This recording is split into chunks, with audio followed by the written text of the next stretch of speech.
नमस्कार, hot topic में आपका स्वागत है। मैं हूं अखिलेश शर्मा। प्रधानमंत्री नरेंद्र मोदी जनवरी के पहले सप्ताह में पंजाब में बीजेपी गठबंधन के लिए चुनावी बिगुल फूंकने जा रहे हैं।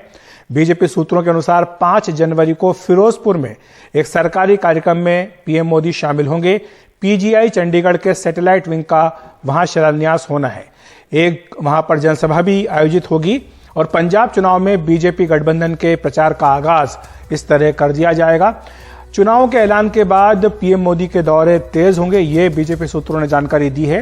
उन्होंने ये भी कहा है कि बीजेपी गठबंधन में सीटों के बंटवारे और साझा घोषणा पत्र के लिए समिति का ऐलान अगले 1 से 2 दिनों के भीतर कर दिया जाएगा। पीएम के कार्यक्रमों के बाद बीजेपी के चुनावी अभियान में वहां पर तेजी आएगी। और वहीं पंजाब चुनाव को लेकर आज गृह मंत्री अमित शाह के घर एक अहम बैठक हुई। इसमें कैप्टन अमरिंदर सिंह और सुखदेव सिंह ढींढसा भी शामिल हुए। तीनों पार्टियां पंजाब चुनाव मिलकर लड़ने जा रही हैं। बैठक के बाद केंद्रीय मंत्री गजेंद्र सिंह शेखावत ने बताया कि बैठक में पंजाब से जुड़े तमाम मुद्दों पर चर्चा हुई।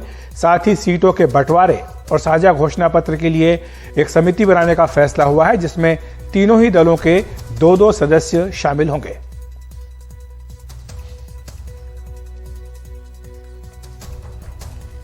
कि सीटों के बंटवारे को लेकर के, संख्या को लेकर के और कौन सी पार्टी लड़ेगी, इसको लेकर के तीनों ही दलों के 2-2 प्रतिनिधियों की एक कमेटी बनाई जाएगी। आज नाम तय किए जाएंगे और आने वाले 1-2 दिन के बाद में उसकी बैठक होगी और बैठक में इन सारे विषयों पर विचार करने के साथ साथ में पंजाब से जुड़े हुए विषय, सिखों से जुड़े हुए विषय, कृषि से जुड़े हुए विषय और पंजाब में जो बहुत बड़ा तबका है ओबीसी, उन सब से जुड़े हुए विषय, इन सब विषयों के ऊपर व्यापक चर्चा करने के बाद में एक मैनिफेस्टो, जॉइंट मैनिफेस्टो इन तीनों दलों का, इस गठबंधन का बनेगा, जो हमारे लिए आने वाले चुनाव में चुनाव का आधार होगा।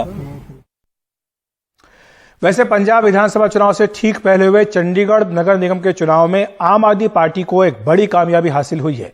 पहली बार चंडीगढ़ नगर निगम का चुनाव लड़ रही आम आदमी पार्टी ने 35 में से 14 सीटें जीती हैं, जबकि बीजेपी को केवल 12 सीटों पर ही कामयाबी मिल पाई। 8 सीटें कांग्रेस के खाते में आई है और वहीं 1 सीट अकाली दल को मिली। खास बात यह है कि आम आदमी पार्टी के उम्मीदवार ने बीजेपी के मेयर रविकांत शर्मा को हरा दिया।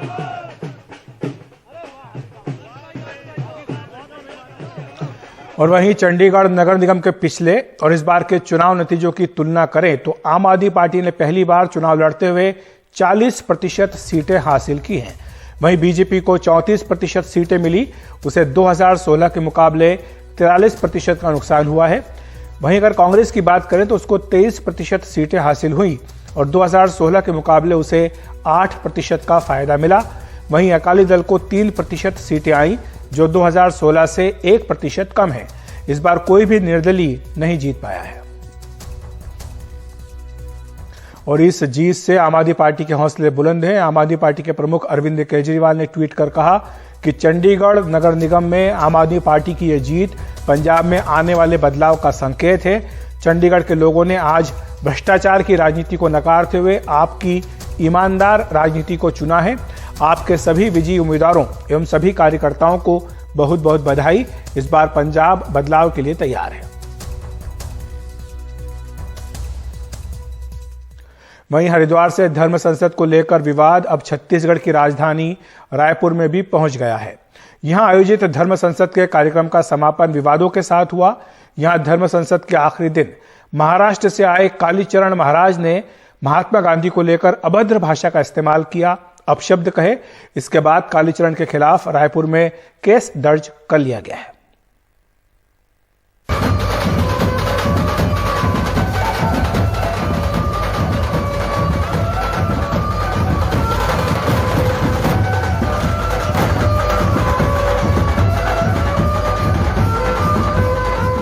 देश भर से धर्म संसद में साधु संत छत्तीसगढ़ की राजधानी रायपुर आए। रायपुर में इनका भव्य सर्वदलीय स्वागत हुआ। सर्वदलीय इसलिए क्योंकि मुख्य संरक्षकों में कांग्रेस के विधायक सत्यनारायण शर्मा थे, विकास उपाध्याय थे, रायपुर नगर निगम के सभापति प्रमोद दुबे भी, बीजेपी से सच्चिदानंद उपासने और पूर्व मंत्री और विधायक ब्रजमोहन अग्रवाल। सबने खूब तालियां बजाकर संबोधन को सुना।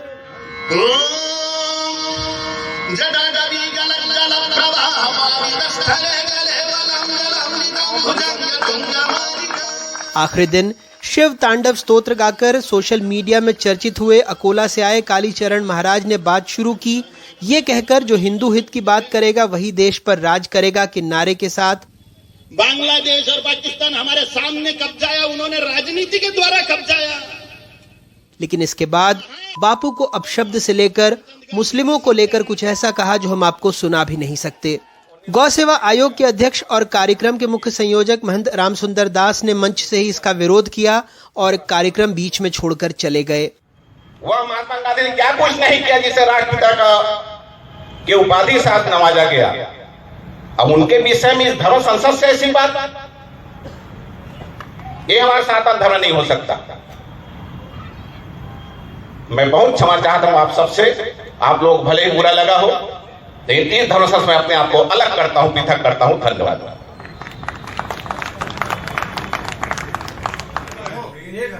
मामला बढ़ा तो प्रमोद दुबे जैसे कांग्रेस नेता जो आयोजकों में शामिल थे खुद थाने पहुंचे। कालीचरण महाराज के खिलाफ आईपीसी की धारा 294 और 505(2) के तहत मामला दर्ज हुआ। प्रथम दृष्टया अपराध पाए जाने पर इसमें अपराध पंजीबद्ध किया गया है और विवेचना की जा रही है। वैसे पीसीसी चीफ की मांग देशद्रोह की धारा लगाने की थी। मुख्यमंत्री सहित कांग्रेस के तमाम नेताओं ने बीजेपी को घेरा। कार्यक्रम में शिरकत करने वाले अपने नेताओं के खिलाफ भी कार्रवाई की बात कही। राष्ट्रपिता के बारे में इस प्रकार के बातें कही जाना निश्चित रूप से दर्शाता है कि उनकी मानसिक स्थिति क्या है। यदि समाज में जहर घोलने की कोशिश करेगा तो उसके खिलाफ सख्त कार्रवाई होगी। बीजेपी बचते बचाते बचाव की मुद्रा में दिखी, फिर बापू के सामने सावरकर के अपमान की बात कहने लगी। स्वतंत्र वीर सावरकर पर बोला जाता तो उसके खिलाफ थाने में सुनवाई नहीं होती, FIR दर्ज नहीं होती है। जो कालीचरण जी महाराज ने बात रखी उससे हम लोग सहमत हैं, ऐसी बात नहीं है। इस 2 दिवसीय धर्म संसद में कथित रूप से हिंदुओं की कम होती संख्या, हिंदुत्व, धर्मांतरण जैसे विषयों पर कई भाषण हुए। कई साधुओं ने हिंदू धर्म के खतरे में होने की बात कही तो कुछ साधुओं ने यह भी कहा कि यूरोप की बड़ी आबादी हिंदू बन चुकी है। वैसे छत्तीसगढ़ में सरकार खुद राम वनगमन पथ, राम रथ यात्रा, कौशल्या माता मंदिर जीर्णोद्धार, गोबर खरीदने जैसे कई मुद्दों को अपना कर संघ से शाबाशी हासिल कर चुकी है।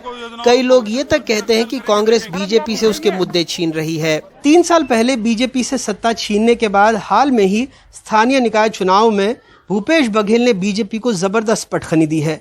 लेकिन आलोचक ये कहते हैं कि छत्तीसगढ़ में कांग्रेस सॉफ्ट हिंदुत्व के आसरे है। अब धर्म संसद के मामले को ही ले लीजिए। कालीचरण महाराज पर जो धाराएं लगी उसमें अधिकतम 3 महीने और 3 साल की सजा है, यानी सब की सब जमानती। जबकि कांग्रेस के ही आला नेता कह रहे हैं कि उनके खिलाफ सख्त से सख्त कार्रवाई होनी चाहिए। रायपुर से कैमरा पर्सन रिजवान खान के साथ अनुराग द्वारी, NDTV इंडिया।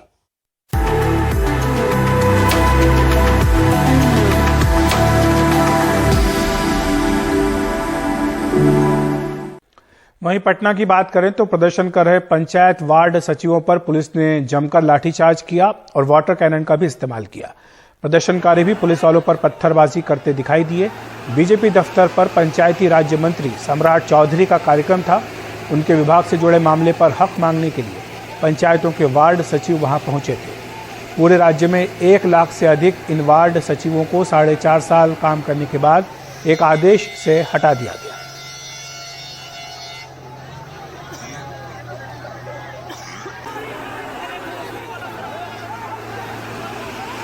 वहीं सर्वोच्च न्यायालय के मुख्य न्यायाधीश NV रमन्ना ने कहा है कि बिहार में शराबबंदी कानून के बाद हालात ये है कि पटना हाईकोर्ट में जमानत की एक याचिका 1 साल के लिए सुनवाई के लिए आती है। वहीं मुख्यमंत्री नीतीश कुमार जो शराबबंदी के समर्थन में अपनी समाज सुधार यात्रा पर निकले हैं, उन्होंने कहा कि शराब पीने वाले बिहार न आए।